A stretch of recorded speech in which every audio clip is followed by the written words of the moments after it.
Hi friends, welcome to விதைகள் study centre. So இந்த கிளாஸ்ல நம்ம என்ன பார்க்க போறோம் அப்படின்னு பார்த்தீங்கன்னா, ஐஎன்எம்ல இருந்து கேள்வி கேட்டிருக்காங்க இல்லையா? ஸோ அதோட புக் ப்ரூஃப் தான் பார்க்க போறோம். ஸோ இதுல மேக்ஸிமம் வந்து நம்ம ஒரு 7 கேள்வி பக்கம் கேட்டிருக்காங்க. இதுல டெஃபினட்டா 5 கேள்விக்கு பதிலளிக்க முடியும். சரிங்களா? ஃபர்ஸ்ட் பார்க்கலாம். எந்த ஸ்டேட்மெண்ட் ட்ரூ அப்படின்னு கேட்குறாங்க. Father of Indian nation A O Hume, இது கரெக்ட் தான்.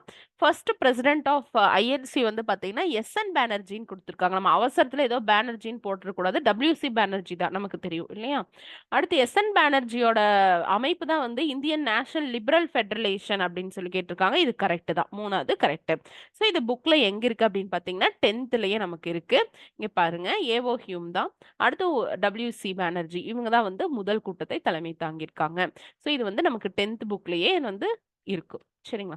ஸோ இது வந்து ரொம்ப ஈஸி. இது யாருமே தப்பு பண்ணியிருக்க மாட்டோம் மேக்சிமம். ஓகே, அடுத்த கேள்வி பார்க்கலாம். மேக்ஸா 2 3 மாடல் வந்து டிஃப்ரெண்டா வந்திருந்தது இல்லையா? எல்லாமே மேக்ஸிமம் ஆர்எஸ் அகர்வால் புக்ல இருந்து ஒரு 7 கேள்விகள் வந்துருந்துச்சு. பார்க்கலாம் அது. அடுத்தது, Indian National Army trial, formation of Indian National Army, the Royal Indian air force, ராஜாஜியோட ஃபார்முலா பிளான், இதை வந்து chronological ஆர்டர் படுத்த சொல்லியிருக்கிறாங்க. ஸோ நமக்கு தெரியும், த ராயல் இந்தியன் ஏர்ஃபோர்ஸ் எப்போ எஸ்டாப்ளிஷ் பண்ணதுன்னா 1932. இதெல்லாம் 40s நடந்திருக்கும். அதை வச்சு பார்த்தீங்கன்னா 3 தான் ஃபர்ஸ்ட் வரணும் அப்படின்னு பார்த்தீங்கன்னாவே நம்ம சி கரெக்டான ஆன்சர்னு சொல்லி போட்டுட்டு போயிடலாம். அடுத்தது நம்ம பார்க்கலாம். அடுத்தது இந்தியன் நேஷனல் ஆர்மியோட ஃபார்மேஷன் தான் அதுக்கு அடுத்தது வரும். அதுக்கப்புறம் பார்த்தீங்கன்னா ராஜாஜியோட ஃபார்முலா தான் 1944. அதுக்கப்புறம் தான் வந்து ட்ரையல் நடந்திருக்கும். ட்ரையல் நடந்தது பார்த்தீங்கன்னா 1945 46 இந்த காலகட்டத்தில் நடந்திருக்கும். நவம்பர் 1945 இருந்து மே மாசம் 1946 வரையிலும் நடந்திருக்கும். இது வந்து ஃபுல் அண்ட் ஃபுல் நமக்கு ஸ்கூல் புக்லயே வந்து இருக்கு. சரிங்களா? பார்த்தீங்கன்னாவே உங்களுக்கு தெரியும். ஓகே, அடுத்தது கொஸ்டின் நம்பர் 139.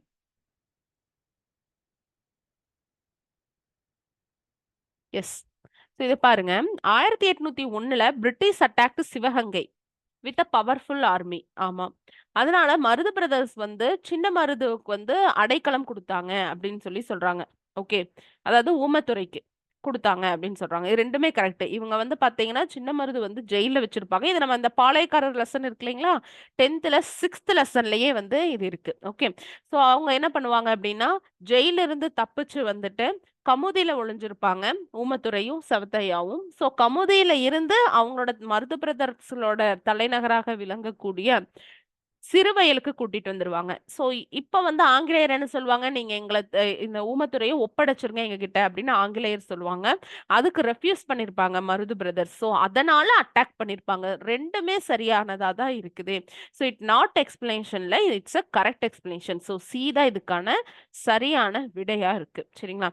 ஸோ இது வந்து நம்ம நெறைய டைம் அந்த புலித்தேவர் லெசன ரிப்பீட்டா நம்ம படிச்சனால இதுல நம்ம தப்பு பண்றதுக்கு வாய்ப்பே இல்ல. இல்லைங்களா? ஓகே. அடுத்தது பாருங்க. அரசியல் தலைவர் என்பதை தவிர கோபாலகிருஷ்ண கோகலே ஒரு சிறந்த சமூக சீர்திருத்தவாதின்னு சொல்லியிருக்காங்க. ஆமா, இது கரெக்ட் தான்.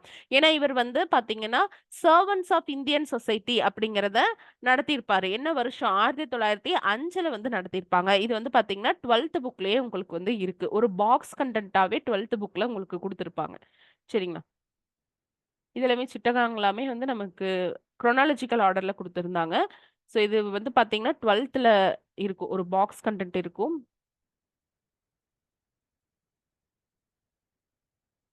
சரி, ஓகே. 12th புக்ல நீங்க போய் 3rd லெசன் எடுத்து பார்த்தீங்கன்னா, உங்களுக்கு அந்த கொஸ்டின் வந்து இருக்கும். சரிங்களா? அடுத்தது பாருங்க. ஸோ இது ஈஸியா நம்ம விடையளிக்கக்கூடியது தான். அடுத்தது வந்து குரோனாலஜிக்கல் ஆர்டர் வந்து கேட்டிருக்காங்க. Communal award, Gandhi Irwin pact, Chittagong, Poona pact இதெல்லாம் வந்து கேட்டிருக்காங்க. இது நீங்க பார்த்தீங்கன்னா, உங்களுக்கு அந்த காலக்கோடு காட்டணும் இல்லைங்களா? ஸோ நீங்க அதுல பார்த்தீங்கன்னாவே இது எல்லாத்துக்குமே வரும். சிட்டகாங் பார்த்தீங்கன்னா 1930 ஏப்ரல் 18. ஸோ 1930 ஞாபகம் வச்சிருந்தீங்கன்னாவே போதும். ஏற்கனவே பார்த்தோம்ல காந்தி இர்வின் பாருங்க 1931 மார்ச் 5ல தான் வந்து காந்தி இர்வின் வந்திருக்கு. வகுப்பு வாரி ஒதுக்கீடு, அதாவது பூனா பேக்ட், இந்த ராம்சே மெக்டொனால்டு தான் வகுப்பு வாரி ஒதுக்கீடுன்னு சொல்றோம். இது 1932 ஆகஸ்ட் 16 வரும். இதுக்கு எதிராகத்தான் வந்து பாத்தீங்கன்னா காந்தியடிகள் உண்ணாவிரதம் மேற்கொள்வாரு. அதனால போட்டது தான் வந்து அதன் விளைவா போட்டது தான் பூனா ஒப்பந்தம். ஸோ இது நீங்க கரெக்டா மேட்ச் பண்ணி பார்த்தீங்க அப்படின்னா உங்களுக்கு 3214 அப்படிங்கிறது ஆன்சரா வந்து இருக்கும். அடுத்த கொஸ்டின் 166. இதுவும் பார்த்தீங்கன்னா, எது வந்து இன்கரெக்ட்டா இருக்கு அப்படின்னு சொல்லி கேட்குறாங்க. நமக்கு தெரியும். திண்டுக்கலோட கோபால் நாயக்கர், பூலித்தேவருக்கு நெற்கட்டும் சேவல் நம்ம நல்லாவே படிச்சிருக்கோம். ஸோ துண்டாஜியும் மருதுபாண்டியர்ஸ் வந்து எட்டயபுரமே கிடையாது இல்லையா? ஸோ அதனால இந்த 2 வந்து தப்பா இருக்குது. நமக்கு என்ன கேட்டிருக்காங்க?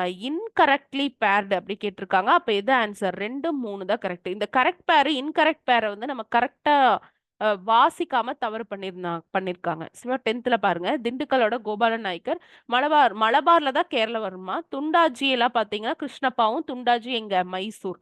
அதே மாரி பார்த்தீங்கன்னா, நெற்கட்டும் சேவல் வந்து பூலித்தேவரோடது அப்படின்னு சொல்லி குடுத்துருக்காங்க இல்லையா? ஸோ இதுவும் 10த்ல 6த் லெசன் நீங்க பார்த்தீங்கன்னாவே உங்களுக்கு தெரியும். சரிங்களா? மேக்ஸிமம் இது எல்லாமே புக்கு. 10த் புக்கு, 12த் புக்கும் நீங்க தரோவா இருந்திருந்தீங்கனாவே, ஐயனம் வந்து அடிக்கலாம். இந்த டைம் ரொம்ப டீப்பா போய் வெங்கடேஷன் சார் புக்கெல்லாம் கேட்கல. பட் இப்போ நம்ம மெயின்ஸ்க்கு வந்து டெஃபினட்டா நம்ம படிக்க தான் போறோம்.